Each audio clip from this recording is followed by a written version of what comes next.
Hey guys, it's Mike here with Grow Indoors 365. Today I wanted to address some of the questions that you guys might have and have been posting on some of the videos. So let's get started. Let's see here.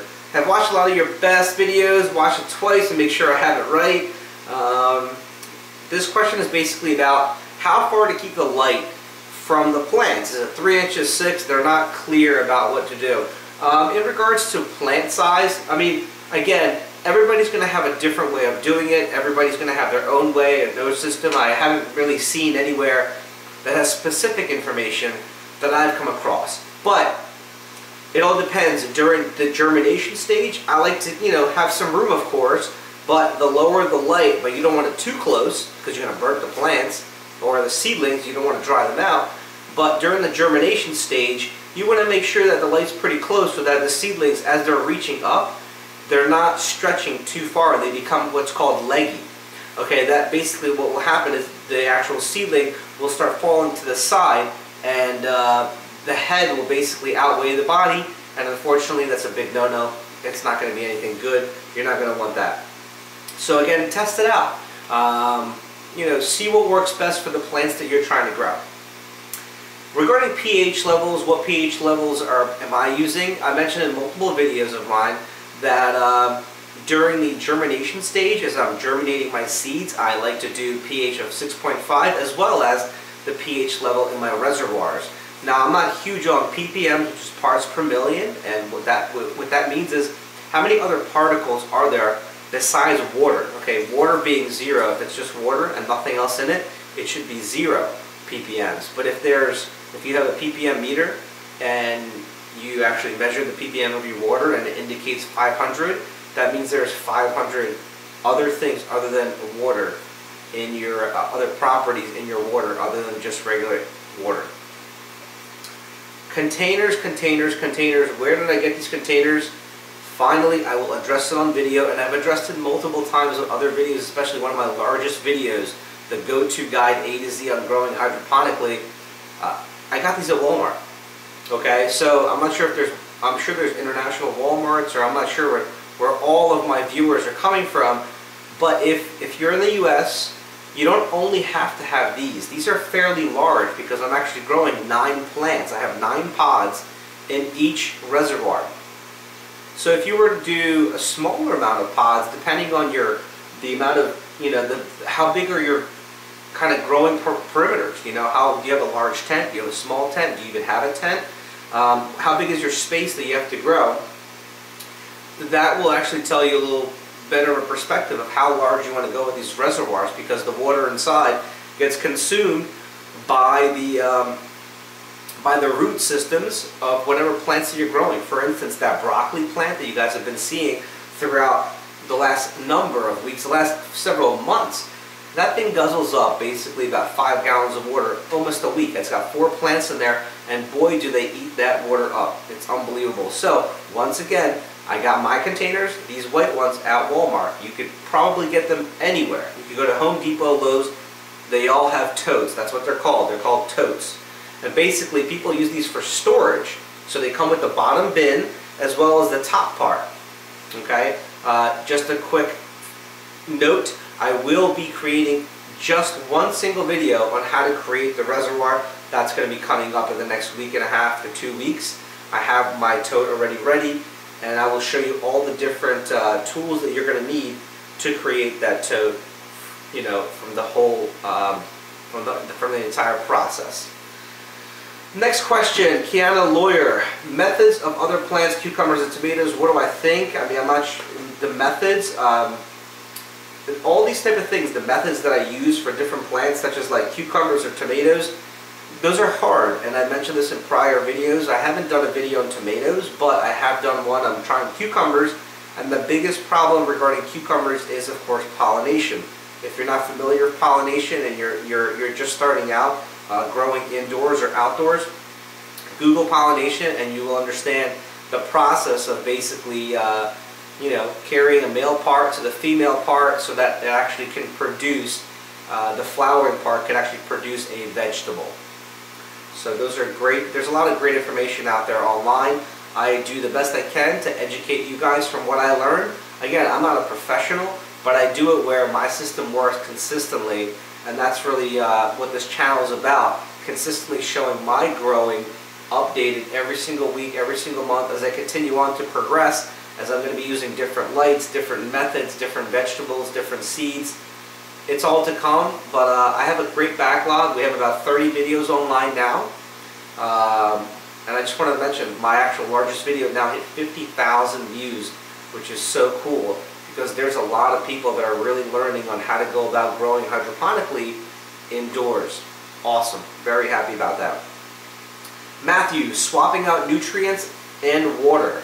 Let's talk about that. So, in each reservoir, I used to actually, at a certain point when the water would deplete all the way down, I would then wash the reservoir out and so forth. You know what? I'm a busy guy, just with family and work, of course, so I don't have the time to do that. Once you have a setup like this and you have 6 reservoirs going at all times, you're going to realize that the last thing you want to do after work is grab one of these reservoirs, take it to the sink, or take it to your laundry area where you might have a sink, and wash this thing. You know, rip out all the dead roots that might have, you know, accumulated from the plants that you've grown and so forth. Clean it out, you know, using whatever cleaning products, just clean it out, period, and then put it back, and then put water back in it. Or during the time period, I mean, actually I went completely off topic. If I have currently a growing plant, I would have to have a different reservoir with water. You would take that, put the current plants in there just to hang out for a little bit. Take the dirty reservoir, clean it, bring it back, fill it with 4 to 5 gallons of water, which is like pitcher-wise. Okay, it's actually coincidental. I have my pitcher right here. Okay, I take this pitcher and I consistently go back from the sink, back over here, back from the sink. There's no other way. Okay, this is how you do it, and this is how I do it. Because try to carry one of these with 2 gallons of water even, which is like this much water, okay, it's basically becomes impossible because the water just starts splashing everywhere. Because as you're walking, the water will go everywhere. It's a complete mess. So cleaning them I don't do. I just kind of keep replenishing the water, and every Sunday, weekly, I do provide them with nutrients, a little bit of mineral food, to keep the growth of the plants moving along. Let's see here who we have next. Lit. Are you going to try green peppers, jalapenos, spinach, scallions? Try those. One big question, do you have a base and Botanicare, anything else to put on them? No. So the nutrients, your question is regarding, am I going to try those? I will be trying peppers. I actually have, prior to me starting the channel and doing it, the pepper actually grew. And I manually pollinated the pepper, and it actually took after a little bit. And just to tell you just a quick insight, what happened was it was in transition of a lot of things, and I actually decided to take it from the hydroponic, which was like, it was already growing, and I tried to put it in dirt. Instantaneously it died out. I mean, it's unbelievable how quickly the plants die as soon as you take their oxygen away. Very interesting. So I will be doing jalapenos, green peppers. I actually have spinach seeds germinating right now. Check out yesterday's video. I have spinach seeds happening now, and that's what's happening with that. So I will be doing those. But yes, Botanicare is the only nutrient that I'm currently using. I do use the base and I use the grow, which are both essential for the starting point of the the grow process, all up until the vegetation process. So those are the 2 that I use. Let's see who else we have. Rand McNally. Okay, it's a 2-part question. Do you ever schedule planting so that you can have things coming in full growth on a consistent basis? So you never have all your lettuce at once, but maybe a few days a week behind. It's a good method, and I'm actually going to try to get onto that. Basically, honestly, the way that my wife and I do food, we basically get things delivered in, produce delivered in, so I don't have to go to the supermarket. And we just kind of make food throughout the week. And sometimes that we'll have lettuce involved in that. It's kind of like not prepared meals, but I know what's for dinner almost every night. So at times, it's hard to eat everything that I kind of make here, because it's like sometimes I'm just like, I'm hungry, and I'll come in here, grab a head of lettuce, make myself a salad. Could be during the day, could be for lunch, for work, whatever it is. But most of the time, it's really hard to consume all these vegetables when you have other food available to you. And I mentioned this before, right now I'm actually not eating meat, so I'm consuming a lot more vegetables. But this becomes tiring, and yeah, I'm sure there's going to be comments, yeah, the problems in the U.S., too much food, not like, other places in the world where there's not enough food. But this is a great method for everybody around the world. If you don't have food or you have not enough food in the household, this is not a big investment. These lights and the electricity run from the pump as well as the lights, you won't even feel it on your electric bill. And the seeds, they cost just a few dollars for hundreds of seeds. So you'll be able to feed your family, your neighbors, and so forth. So try it out. But yeah, regarding the scheduling thing, I'm gonna try it because I'm soon gonna be changing all this up. I just want one entire tent completely set up with lettuces. It's not about only for me. This is a hobby. It's not only what can I grow to survive. This is more like, it's like a showcase. Okay, I'm very proud of this. It took me a long time to learn this and perfect it to where I'm capable of consistently reproducing.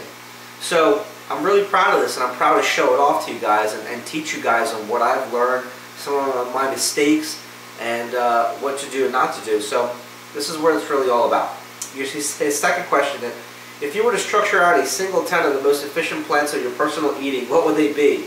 My family eats broccoli every single night almost, but we have basil once or twice a week. How do you eat basil just straight up? Or I'm just wondering, Ram McNally, if you're watching this, shoot me a comment down below. I want to see what you're doing with that basil once or twice a week.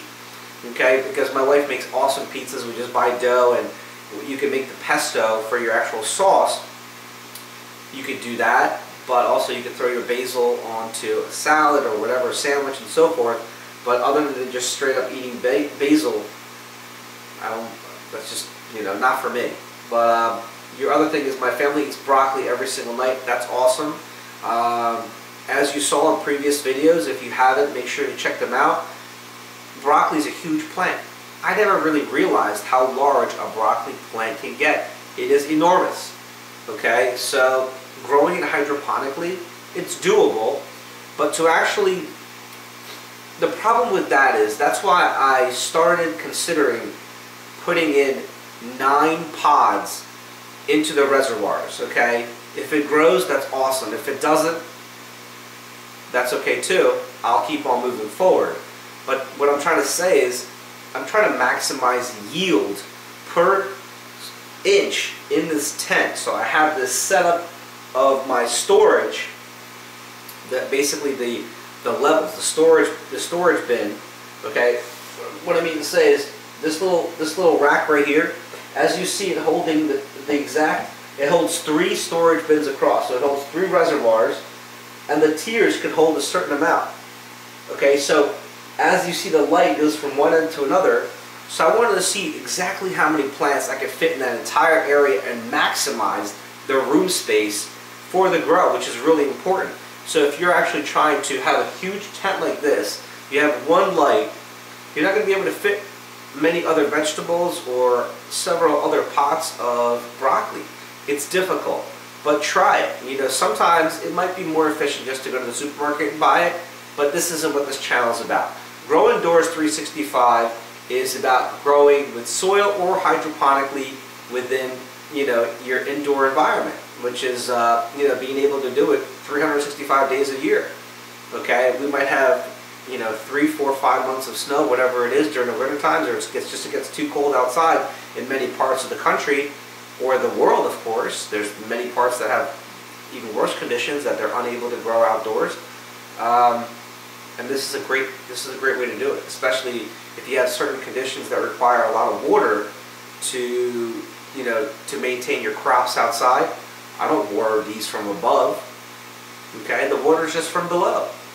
The water provides oxygen and the nutrients directly to the roots, and that's how they live. It's awesome.